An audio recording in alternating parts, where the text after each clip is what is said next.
Welcome into the RotoWire PGA Rundown Show. I am your host, Ryan Andrade. Joining me, as always, is my fellow golf writer at RotoWire, Mr. Lynn Hochberg. Today, we'll be previewing all things fantasy golf for this week's RBC Heritage. We'll talk DFS. We'll talk best bets. We'll talk some one and done. But first, Lynn, we got to talk about what we saw at the Masters last week. Just an incredible tournament, incredible weather week. Rory McIlroy gets it done, becomes the first player since Tiger Woods to go back-to-back at the Masters. I mean, how crazy is it? It took him 17 years to win this event, and now he's won it the last 2 years. Just talk about how impressed you were with Rory's performance this week. He got out to that big lead on Friday, 6-shot lead going into the weekend, lost it all on Saturday, did not play good, and then really rallied and won this thing on the back nine on Sunday. So just your take on how Rory's week went. And, he's at 6 majors now. I mean, how many majors do you think he can rack up the rest of the way? Yeah, Ryan, just incredibly impressive performance. I'll get it out of the way right away. I completely whiffed on this one. Did not see Rory having a good week this week, or at least this kind of week. Had a lot of other good things happen in my picks, but completely blew this one. And happily I did, because it was great theater. Technically, he went wire to wire. He led after every round. If you watch the tournament, it seemed like he did lose the lead a lot of times, and it just seemed like he had lost the tournament a number of times. It seemed like anything but wire to wire. I mean, maybe in 30 years, people look, oh, Rory went wire to wire. He went the whole way. And, it was nothing like that at all. But the fact that he was able to fight back so many times, the resiliency was really the most impressive thing. And just being mentally tough. We always see that all these athletes in whatever sport are just so physically talented and so physically gifted. But what separates the greatest ones of all is just the mental fortitude. And Rory McIlroy maybe always didn't have that in his career, but he has that now. And it was just so much a joy to watch a great event like that. Yeah, I think that's a big thing, what you said, the mental fortitude. I think early on in his career, it felt like, if he was winning a major, it was by a significant margin. He had those 2 8-shot major wins early in his career. Whenever he played a little bit off, it felt like he wouldn't win. Whenever he really had to grind, it felt like, he just wouldn't get it done. And this week, he did a lot well, but, there were large stretches of the tournament where, not a lot went right for him. He struggled a lot with the driver. He was all over the place with that for large stretches. He hit a lot of bad iron shots, and just the ability to put his head down, keep fighting, just try to make the most of it. There was a lot of guys coming at him, and he was the guy that held on the hardest out of all of them. So Len, what do you think? Rory's at 6 now. He's still just 36 years old. His body is in great shape. I mean, if you had to predict, how many more majors do you think Rory will land at? It's funny. Fred Couple said he just sees Rory winning like every year at the Masters now that the floodgates are open. It's so recency bias. It's so easy. We always do this right after a major. How many will Brooks Koepka get? How many will Scotty Scheffler get it? And it's always a huge number right in the aftermath of this. But I don't know. Does 9? I don't know. 10? Does it seem possible? I don't know if he wins another one this year, but you're right. He's only 36, and he's already 12th all time, tied Mickelson, Valdo, Lee Trevino with 6. Next one gets him into the top 10 at 7 with Arnold Palmer, Gene Sarazen, Bobby Jones. I mean, this is just, historical equations we're talking about here. And then what's after 7? Like I don't even Tom Watson, I guess, has 8. Yeah. So but I don't know. I'll say 9. You? Yeah, I like 9. I mean, I always felt like for the longest time it was 8. 8 kind of felt like the number for Rory. Even, in that long drought. But these majors are they're so tough to win. And like you said, it's so easy to say, oh yeah, that guy's going to win a major at some point, or that guy's going to win 3 more or whatnot. And, sometimes it doesn't work out like that. But, I think Rory, I think he kind of mentioned in his press conference, it was, he said he wasn't going to really celebrate this one the same way that he celebrated the last one. That was a career goal of his, was to win the career Grand Slam. And, he definitely struggled a little bit after that, finding, the motivation. And now his talk after this, it seems like he's still very motivated to keep the head down and keep trying to rack these up. So, I'm going to say 8, but if he won 9 or 10, wouldn't really surprise me. I don't think, just with how talented he is and how great of shape he still is in. One guy, Lynn, that I think is probably going to be a problem for him in winning more is Scotty Scheffler.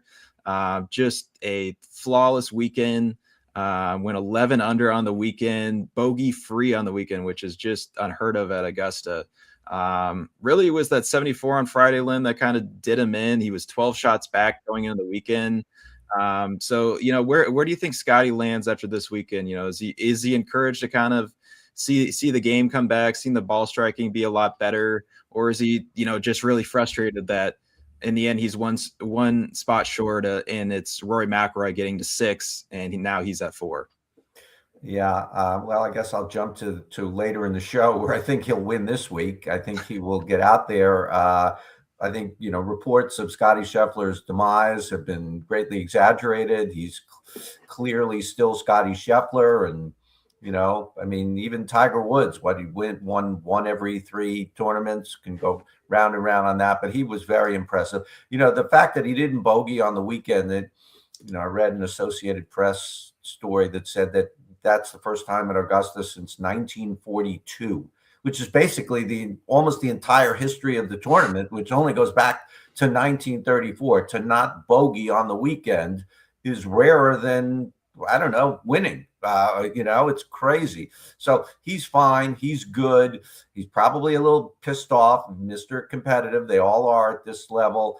I think he's going to want to go out there and win this week. Of course he is, obviously, but I think he will. I think he picks off another major, at least one this year. That would get him to 5. And if it's the U.S. Open, then he has the career Grand Slam right away, early in his career. So, and then we'll be back here after that talking how many majors for Scotty, 9, 10, whatever. So, I think this is going to motivate him even more if that's possible. Yeah, we kind of saw it last year, right? Scotty didn't get off to the greatest start last year. Rory gets off to this brilliant start, wins the Players, wins the Masters, and then Scotty responds by winning 2 of the next 3 majors. I think it's great for the game. These guys have won 4 of the last 5 majors. I think that's awesome. I think right now these are kind of the biggest names out there, and if these guys keep battling like this, they finished first and second, but it never really felt like they were kind of head to head at any point. Scotty was just trying to rebound from so far back and almost got there. And, he shot that 65 on Saturday. It could have been easily 62, 61. That's just how good he hit his irons that day. The putter he didn't really putt that well at all.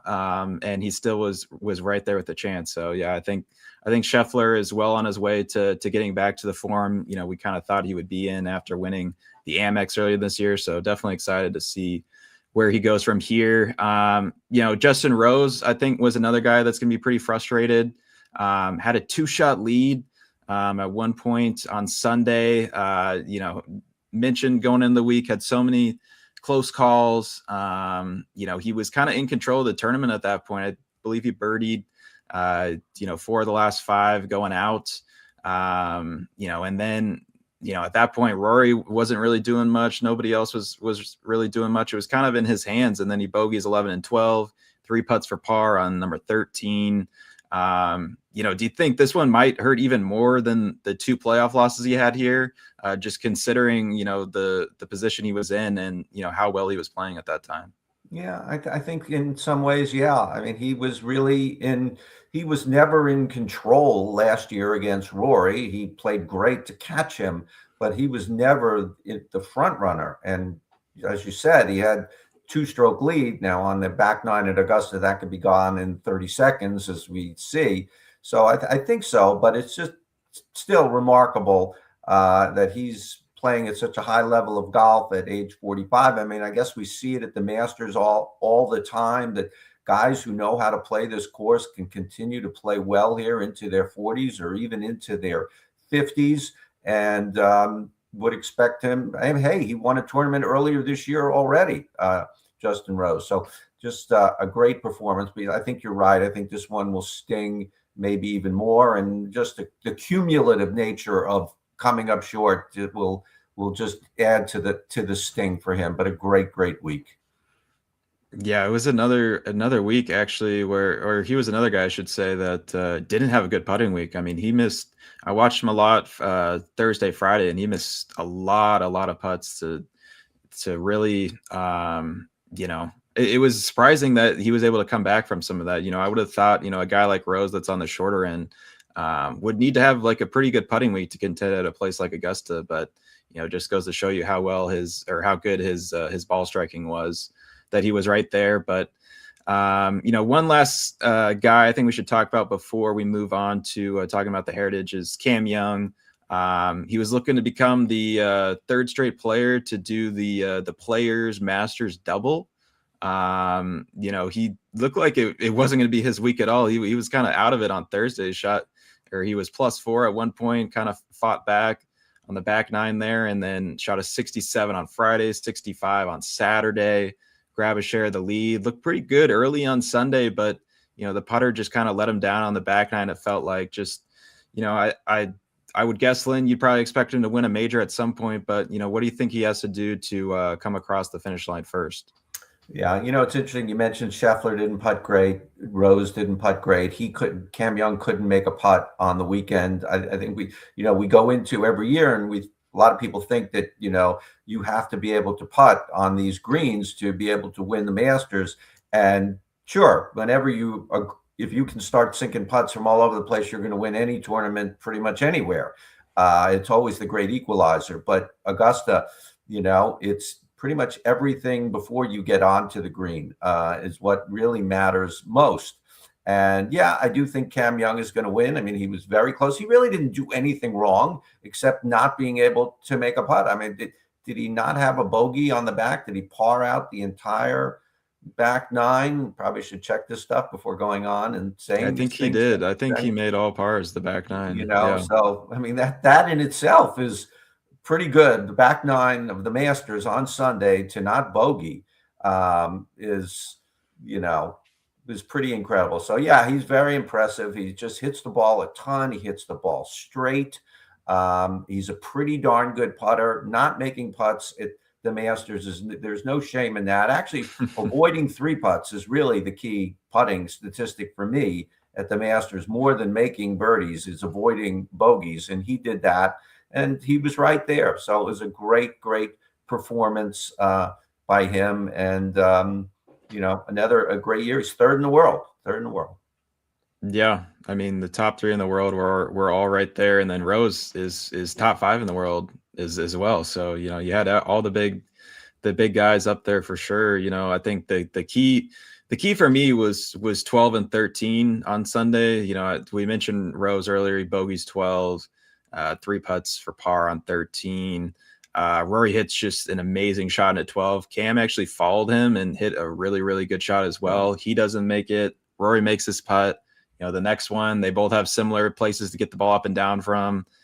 Cam doesn't, Rory does, and that's kind of where the tournament felt like it was won right there. So nonetheless, great week. Augusta just always delivers, but at some point, Lynn, we gotta move on, and we got to talk about the week that is. And this week it is the RBC Heritage. I always feel like it's a challenge for a lot of the guys, especially the guys that were in contention last week, to come the next week and try to gear back up. This is a signature event, so all the top players, they want to be here because there's big money on the line. There's a lot of FedEx Cup points.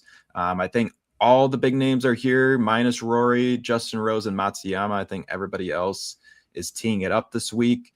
I guess But it's such a big difference. Augusta to Harbour Town, those are polar opposite courses. Just talk about the major differences between the two of them, and what are some of the key stats you're looking for this week at Harbour Town? Yeah, and Harbour Town, RBC Heritage, they've got great fields. That you would think the week after the Masters would be, not the best place to be on the schedule. Now that it's a signature event, they're going to get players there, but they were getting players there for years before it became a signature event. The players love to come to this golf course, and they have for years. So they have that. They got dealt a bad hand a second year in a row. They don't get the Masters champ. One of the great perks of the RBC Heritage is to have the Masters champ show up a day later, and sort of the tailwinds of Augusta National, and people are still talking about it, and it brings some little extra attention to the RBC Heritage, so they don't have it. But anyway, to answer your question, much shorter course, only about 7,200 yards. Can even play closer to 7,000, depending how they set it up. Some days, but technically 7,243 on the scorecard. So you will not need a driver very often. This is not a first shot golf course by any means.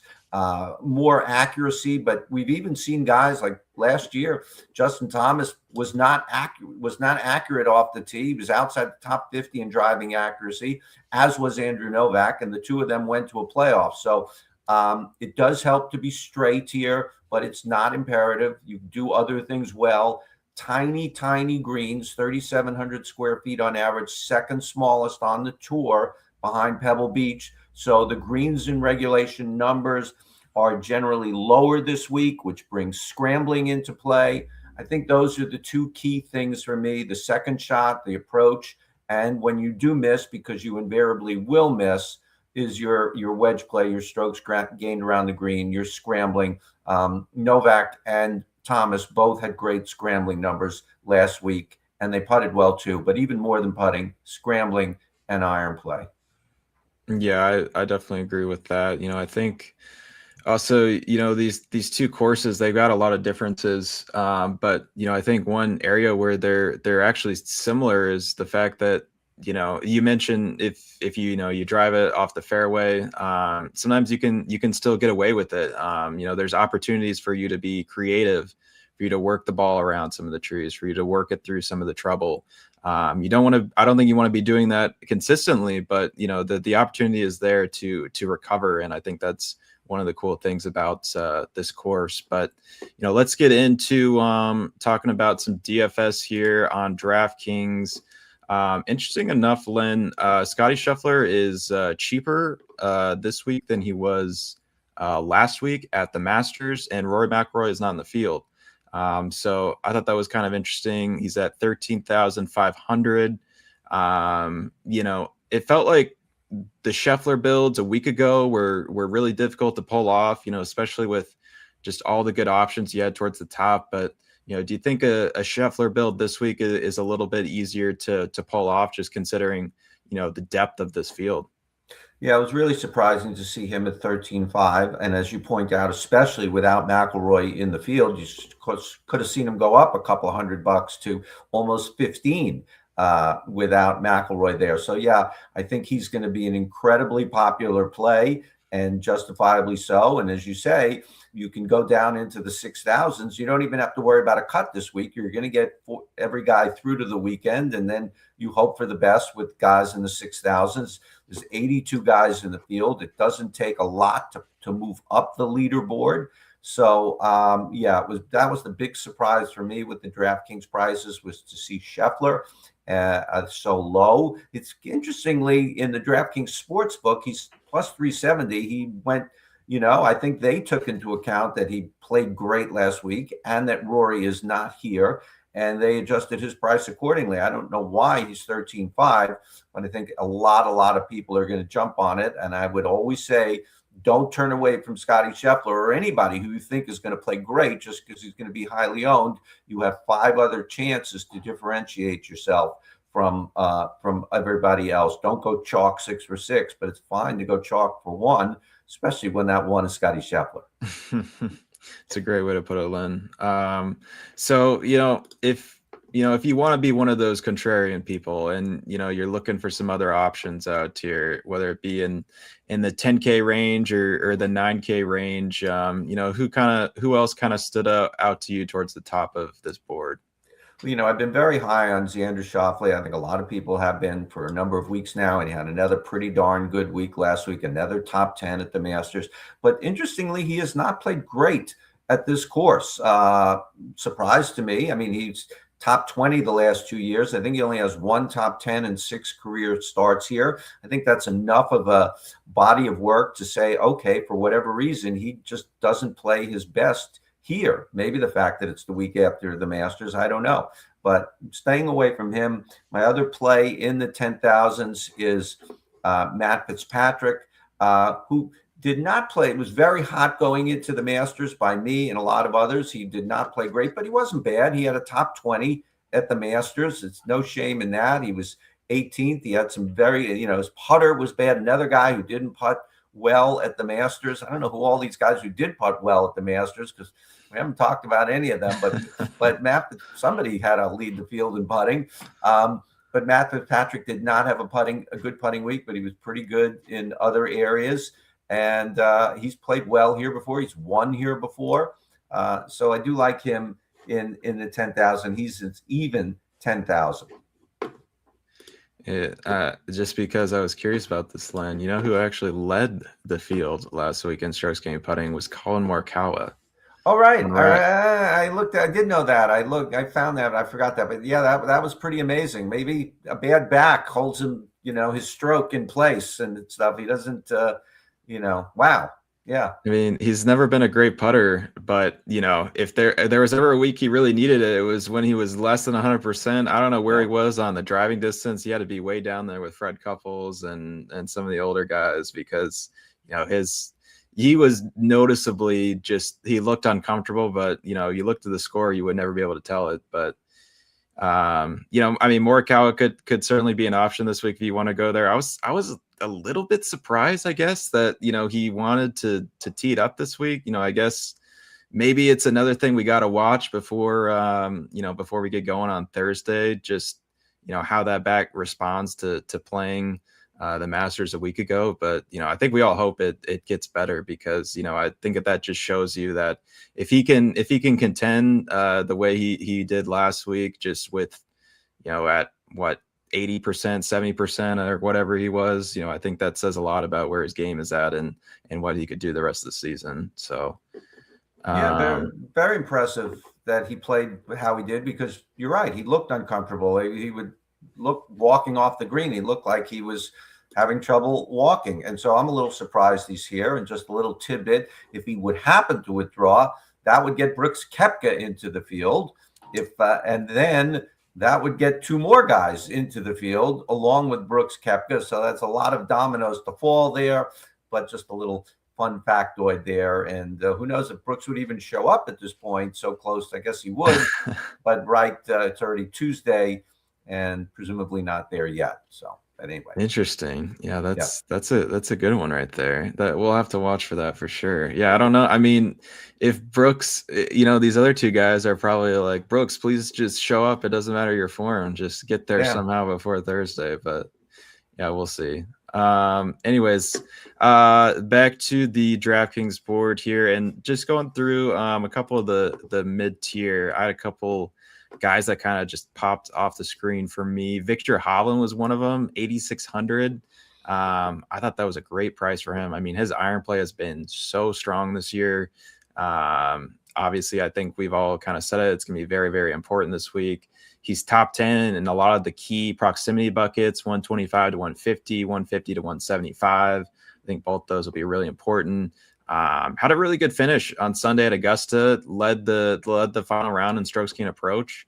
And he was T13 a year ago at Harbour Town. Interesting enough, he's kind of lost some distance this year, but his accuracy has really picked up. So that'll certainly play into his hands this week. Whether or not it plays in his hand long term, I'm not sure, but definitely a guy I would keep an eye on in the 8,000 range. In the 7,000 range, Ryan Gerard, I think, has a very, very similar profile to Victor Hovland this week. Very accurate off the tee, elite iron player. He's also 14th in putts per greens in regulation. So, made the cut in his first Masters appearance last week. That's always a good thing to check off. And then, been a little bit up and down. He had a really, really great start to the year, but, I think this is a perfect spot for him to kind of get back on track to where he was early in the season. Len, any other options that kind of stood out to you in the 8 or the 7K range? Well, I'll do one in the 9 first, if I may. Russell Henley at 97. Russell Henley, the weakest part of his game is driving distance, and we saw what he did at Augusta National because he just hits the ball so darn straight. Well, he's not going to be 30 yards behind everybody this week, and so I do like him at I think at a very good price at 97.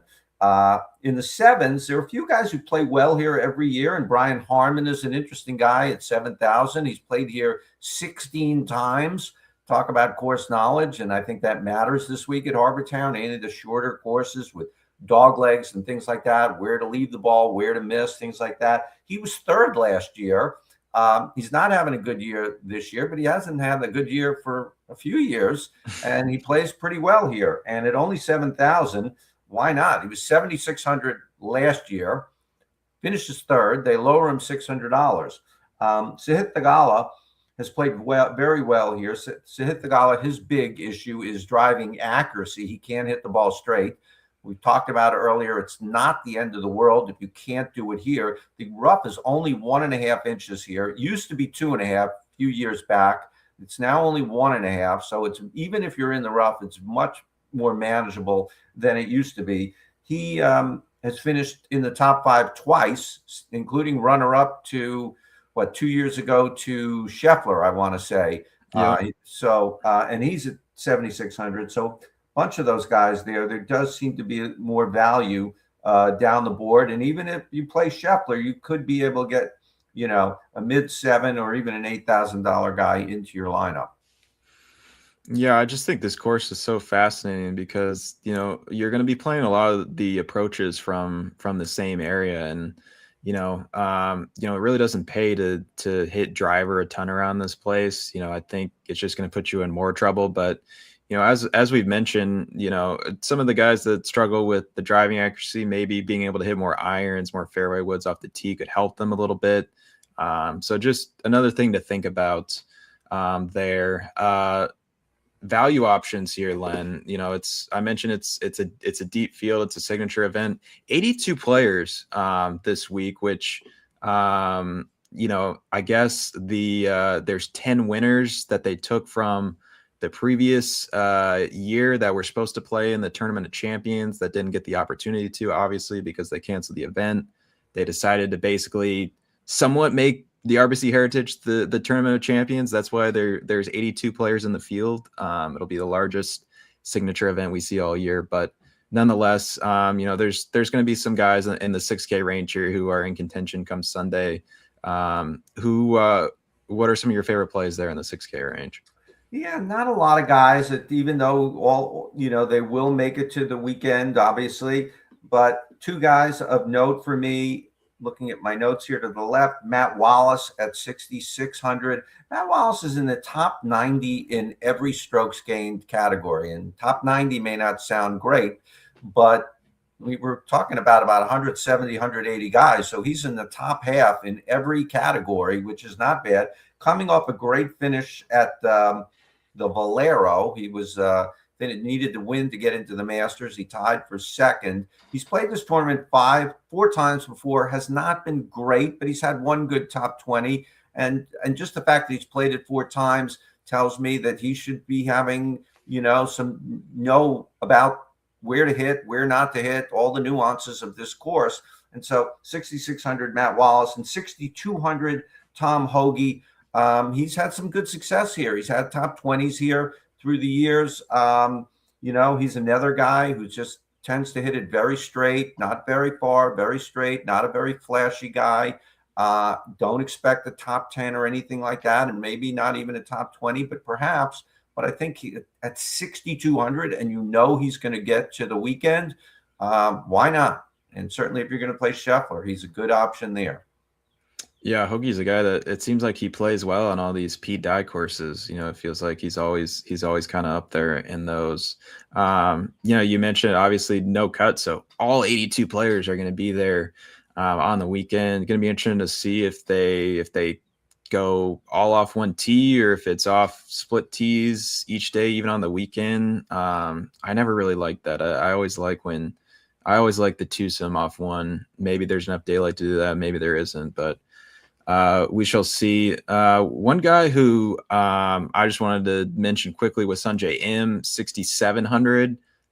Really, really good record here. 4 top 15s in his last 5 starts at Harbour Town. The other one was a T21. So clearly likes the golf course. Iron play has, it's not really been good for a while. That's kind of his weakness right now, but drives the ball very straight, really good short game. Coming off a recent T4 finish at the Valspar. It's interesting because, I think when we play these events where there's no cut, a lot of times I think we kind of got to look at, the boom or bust guys, the guys that can get those really high finishes, but, a lot of times they're at risk of missing a cut. Obviously don't have to worry about this week. So, I think these weeks are kind of all about upside. And I think a guy like Sanjay M certainly has that down in the 6K range. Let's shift right over to the betting board, Len, and you already kind of teased it earlier. Scotty Scheffler, heavy favorite. He is at plus 380 right now, it looks like. But big group that's kind of all stacked up behind him. You got Xander Schauffele at plus 1,500. Fitzpatrick's right there. Henley, Cam Young, Fleetwood. So you got a lot of good options there. A couple of guys that we haven't really talked about yet that I was kind of interested to get your take on was a couple former champions here. Justin Thomas, Jordan Spieth. Jordan Spieth is coming in at plus 3,100. Justin Thomas is at plus 4,200. If you had to give a guess, which of those guys do you think you like better this week? Well, I actually do have Jordan Spieth in my article this week. He's in the 8,000s, and he, as you said, he's a former champion here. He had another good week, not great week last week, another top 12. I don't know how you continue to finish in the top 12 but have 0 top 10s. He's really finishing 11th or 12th every week, which is not great if you're Jordan Spieth, but it's pretty good. Pretty good. I got to get new earbuds for next week, I think. But he's played well here. He's playing pretty well. Again, I don't think he putted well last week. Only Colin Morikawa did, apparently. He's going to get into the top 10 at some point. So I think I do like him better than Justin Thomas, even though Justin Thomas won last year. And he has a great short game, especially with his wedge, and that will really help this week. But he's still coming back from injury. He had one good week, but he was really kind of a no-show last week at the Masters. He made the cut, which I guess is good for him after some recent disasters, but not too high on Justin Thomas this week. Do like Jordan Spieth a lot better. Yeah, Spieth actually said after his round, he said that he hit the ball better this last week at the Masters than the week that he won it. Maybe could just be him exaggerating a little bit, but nonetheless, at least that's where he kind of feels like his game is at, is that he's hitting the ball as well as he has. He just can't make anything on the greens. I've watched a lot of him the first few rounds, and definitely seemed like that. He had a lot of chances to get a lot more out of his rounds and just kind of failed to do so. But I think Spieth is going to have a good week for sure. Another guy who always has a great week when it's RBC Heritage week, Patrick Cantlay. He's at plus 2,450, Len. I think he's got 5 top 3 finishes in his career here. He's got another couple top 15s other than that. I mean, Cantlay's coming off a couple good finishes as well. We haven't really talked about him yet, but what do you think about Cantlay this week? Yeah, I never have luck with Cantlay, so I think we all have guys like that. Whenever we play them, they don't do it, so it's very hard. Get a little gun shy, and I'm a little gun shy with Patrick Cantlay. We played him. I looked at my article. I always look at my article from last year when I start my article for this year, and he was in there. And of course, he finished 13th, which sounds great, but it didn't match his price. He was up in the 9s or 10s or something like that. And he's just not the same guy. And you're right, he did play well at the Masters last week, but I just don't have confidence in him to do what he's supposed to do, or at least what we think he's going to do on certain golf courses. So I'm staying away from him this week, which sounds like maybe you feel differently.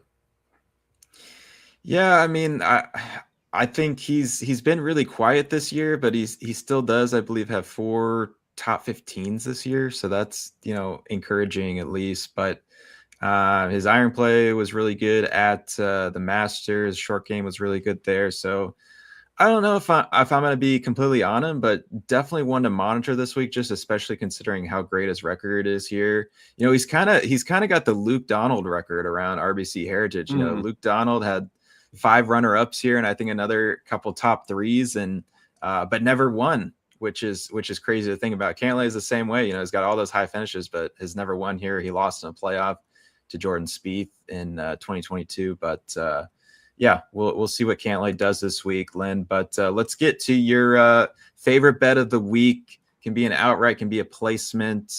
Give me one bet that you love the most.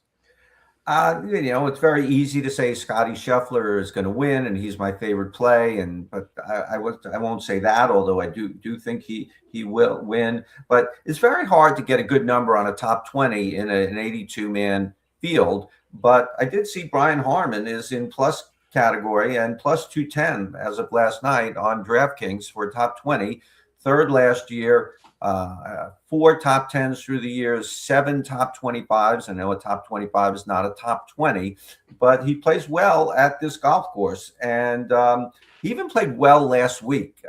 He really has trouble making the cut at the Masters. He's never, I think he misses like half the time at the Masters, but he made the cut last week. He finished 33rd. That's a little bit of a positive coming into this week, as opposed to heading home on Friday night from Augusta National. So plus 210 on a top 20 for Brian Harman. I like that. You took one lefty. I'm going to take another lefty this week. I'm going to go Akshay Bhatia for a top 5 finish at plus 850. Wow. He was a lot lower than I thought he would be this week. 60 to 1. If you're feeling really frisky, you want to lay a few bucks on him at 60 to 1. I think that's a great number this week. He was honestly in contention through 27 holes at Augusta. He was right there. It looked like, he was obviously coming in great form, had a bunch of high finishes earlier this season, won at Bay Hill, another really tough golf course, and then just absolutely fell apart on that back 9 on Friday, ended up missing the cut by 1. Really, he's, that's got to be extremely disappointing for him. I'm sure it'll fire him up. This should be a great golf course for him just because he's such a strong iron player. He's also top 10 in strokes gained putting. I think this is just a really good spot for him to bounce back on, just because I think this, when I'm looking at some of the guys above him, Alex Noren, Harris English, Shane Lowry, JJ Spawn, Ben Griffin is above him. Some of these guys you go through and they haven't really played as well this season as Bhatia has. So I think that's just a great number that I'm going to be locked in on. So nice. Yeah, Akshay Bhatia plus 850 for a top 5. Let's get into one and done, Len. And last week you had Patrick Reed finish T12. Honestly, looked like it was going to be a lot better, right, Len? He was right there, just didn't really have anything go right for him on the weekend. He even started out well on Sunday, if I recall. He had an early birdie, but then he just stalled. Yeah, I mean, he was in the mix for a good chunk of the weekend, a good chunk of the tournament. He just plays well here. 12th is going to look disappointing based on where he was earlier in the tournament, but he's top 12, top 15 almost every year at this golf course, and didn't have this was really the one best opportunity to play Reed all year. We talked about going with the live guys. That would have been a disaster with Rahm or DeChambeau. We could talk about, we're not going to talk about that, but yeah, so disappointing with Reed, and don't remember who you had. I took Bryson DeChambeau. Oh So gosh. you did much better than me, Lynn. Yeah, DeChambeau just absolutely awful around the greens this week. He had that one on he took 3 on 11 that one day, and the last hole was a mess out of the bunker as well. It just kind of crazy considering that he led the field in strokes gained around the green last year at the Masters and routes that T5 finish. Just did not expect that at all. I mean, maybe he's got to get some 3D printed wedges or something. I don't know. There was a big story going around with a lot of that. Yeah, Who knows what's going through Bryson's head? I don't know. Big paper jam on 18 on Friday there. He just could not. He just needed a par to make the weekend and just completely botched the whole thing. Yeah. He was my original choice for one and done, and I switched to Reed because I thought I could go to Bryson for the PGA or the U.S. Open, and probably will still, but that was, neither of those guys. Rahm also just did not look good. Yeah, I mean, just definitely disappointing. I mean, both those guys were in the top, 3 to 4 of the betting favorites and just really did not show up. But nonetheless, Kevin O'Brien, who we had on last weekend, he took Scotty Scheffler. He was the only guy that took Scotty Scheffler, so he moved up quite a bit in the standings. There's only one person that took Rory McIlroy. Wow. And safe to say they are now leading the RotoWire pool. They upped the purse this week. The Masters, they kind of never announced it until like halfway through the tournament, but went up. The winner got 4.5 million. So that's like the same as, the Players Champion got. So huge payday right there. This week it's not quite that, but it's still another $20 million purse, 3.6 million to the winner. Lynn, as far as strategy this week, it's a signature event, so you think we kind of have to use a big name, but I mean, are you looking towards somebody that maybe wasn't in, right in the mix of it on Sunday, that had all the pressure on him, had all the stress coming down the stretch, or is that not really a factor for you at all? I don't know. I think these guys are pretty. I used to think that more than I do now. I think a lot of these guys, they're better fit, they're better conditioned. They travel in such luxury, and this week there's not even a lot of travel. They just headed right over to Hilton Head. I don't really take that too much into account this week. I think Scheffler could easily win this tournament this week. I don't think he's going to take his foot off the gas one little bit. So I used to think more about this, but I've repositioned myself on this. Yeah, I think that's probably the right way to look at it. But who's your pick then this week? Who you like? Well, like I said, I think Scheffler's going to win, but I can't take Scheffler. I think I've used Scheffler this year. I'm going to go with Matt Fitzpatrick. I think he'll have a good week. He's played well here. He's played well this season. I imagine he'll be a pretty popular pick because maybe Scheffler and some others have been used. And I used Henley. I might have gone with Henley. I think I've used Henley earlier this year. So sort of not the best ringing endorsement for Matt Fitzpatrick, but I did pick him. Yeah, I did think about him. I did write about him in the FanDuel piece that will be going up later today, but I am actually going to take Russell Henley. I just think, last week, if you look at some of the numbers, the strokes gain numbers, he absolutely lapped the field in strokes gain approach. It was not even close. Like, he was head and shoulders above everybody throughout the entire week in that category. Honestly, he's got to be another guy that's kind of kicking himself a little bit with how that back nine went at Augusta, because he had just terrific shot after terrific shot and just watch putt after putt just slide by. So that has to be a little bit disappointing for him, but nonetheless, in great form, obviously. Great fit for Harbour Town. He's one of the most accurate drivers on the PGA Tour. And he's had some good finishes here, 4 top 20s in the last 5 years. So I will be on Russell Henley this week. Lynn, we did have a question that popped in about, we were talking about this a little bit earlier about Rahm and Bryson, just some of their struggles. Do you think that they're just not battle tested enough, just playing some of the easy tracks that they play on Live, or do you think it was just more of an outlier performance? Well, Bryson DeChambeau's had some great majors since going to Live, and he won one and he was finished second a bunch, so he's been terrific.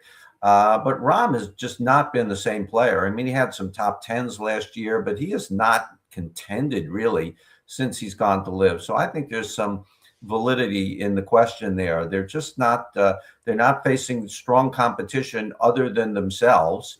We saw with the other Live guys who were there. Garcia, Cam Smith. I mean, Tyrrell Hatton is the real deal. He's a very good player, but he has not been great on Live this year. He's been so-so on Live.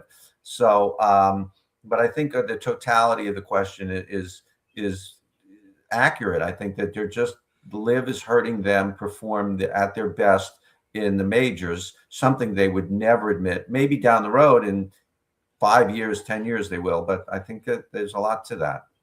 Yeah, I think, the other thing too is the fact that, they've been a lot of places early this season. They've been traveling all over the place. I think a big excuse that, a lot of these guys made was like, hey, I'm going to have more time for my family and, more time here or here. But like, it seems like they are on the grind, maybe even more than some of the PGA Tour players, who don't have to travel this much.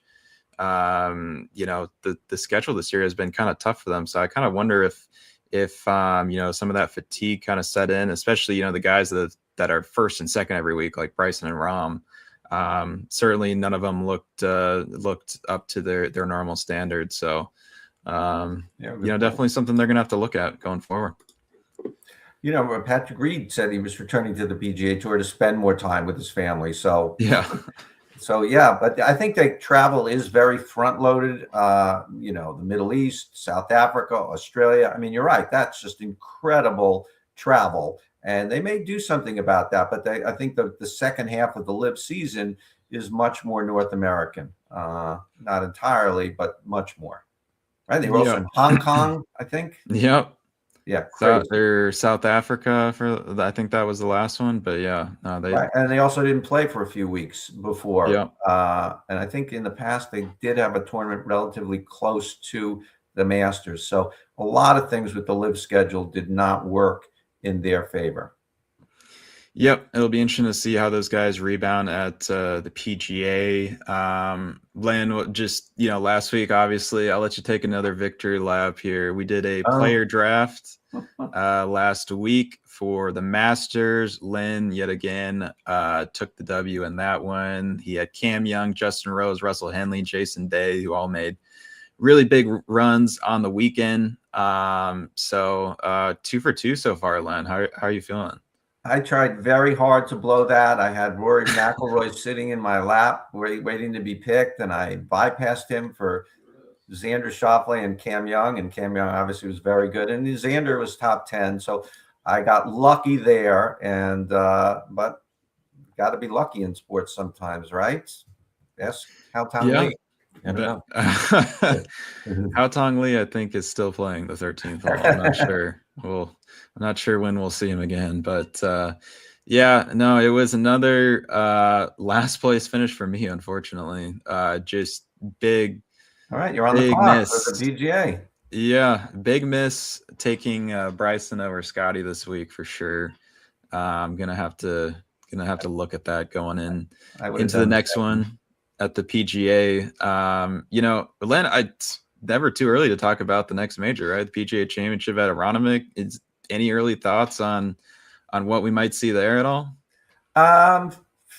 Scotty Scheffler for sure. That doesn't matter. I don't know about some of the other guys. It's not the longest course, right? It's not it's not a super long track, which is rare for a PGA. The PGA and the US Open tend to be these big behemoths where, well over 7,500 yards. I haven't seen the yardage for this, but I think that will bring a lot more guys into play that just get distance out a lot of the time. I mean, they're never fully out of it. I mean, if they just wedge and putt out of their minds, anybody could could be great in these majors, but I think it will bring more players into the mix. But for sure, Scotty Scheffler will be there. Yeah, I actually did just a little bit of light research on Aronimink just because I was curious. And the last time we saw it was 2018. The BMW Championship was there. Keegan Bradley won it in a playoff over Justin Rose. The only really thing I remember from that week that it was really, really wet. 20 under won that week. There were 562s, which is the course record. Tiger Woods, Rory McIlroy, Kevin Na, and Tommy Fleetwood twice shot 62. That's amazing. I knew it was a BMW. I would not have guessed 8 years ago. I would have said just a few years ago. But yeah, that should be fun. And it's always nice to have a little bit of course history, course knowledge to fall back on, as opposed to, like in 2 weeks at Doral. I mean, yes, they played Doral for years, but not 4 years. For years, we haven't seen it. That's going to be a whole new experience if we chat about that one. Yeah. And, it's interesting. We mentioned Rose and some of his close calls at majors. He lost in the playoff here. He actually won here when it hosted the AT&T National for a couple years back in 2010. That was his second PGA Tour win. So, I mean, Rose has got some good course history, I guess. So good vibes going into Aronimink there. Yeah, nobody more. I never like it when people say, he's someone's due. No one's ever due. Talk to the Buffalo Bills. But he's kind of due, man. He's got some real heartache at the Masters the last few years and throughout his career. Yeah, he's a guy that, you look back and he could be a guy that ends up with only one major that could have easily won 5 if things worked out differently. But, there's a lot of guys that can say that. I think Phil Mickelson has 6 majors and he has got 12 runner-up finishes. So, where could he have been at? These are all questions that we could discuss later. I couldn't have been the only one when McIlroy hit it into the trees on 18 to think of Phil Mickelson at Wingfoot in 2006, something like that. Yep. And yeah, I think a lot of people thought of that. It was just, wide driver people I was watching with wide driver. And yeah. Well, at least it was far enough right to where it was actually good. But nonetheless, Rory McIlroy gets it done at the Masters. He won't be here for the RBC Heritage, but nonetheless should be a very good week. It's a great field. This is always a really cool tournament. It's just such a different course than most of these PGA Tour setups. Right. But nonetheless, we will actually not be here next week. Next week is the Zurich Classic, kind of a weird event with it being just a team event. Not many one and done leagues, I think, recognize it. I think DraftKings does do something for it, but I know FanDuel does not, or at least they haven't recently. So we'll take next week off. And then 2 weeks from now, we'll be back for the Cadillac Championship at Doral, as you mentioned. Return to Doral should be exciting. It's a new event, new signature event. So it feels like all these events are just signature events. Like if you're not one of these top guys, I mean, I don't know where you're playing between, the Masters and the PGA. If you can't get any of these fields, I guess just the Zurich, right? Yeah, the Zurich is a big deal for a lot of these guys. And hey, it's a real tournament. It gets you award points. it gets you it's a big deal for these guys. Who is it? Andrew Novak and Ben Griffin last year won. That was a big boost for those guys. But no Rory this year. We got Lowry playing with Brooks Koepka. That should be kind of fun. Yeah, that could be a lot of fun. That's and that's another thing. If Brooks doesn't get in this field, he's not going to be able to get into, either the next 2 signature events, Cadillac or the Truist right before the PGA. So that might be his only start between, the Masters and the PGA. But so that'll certainly be something to watch there.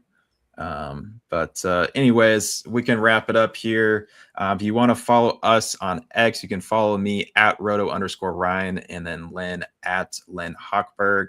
We will see you guys in a couple of weeks at the Cadillac Championship.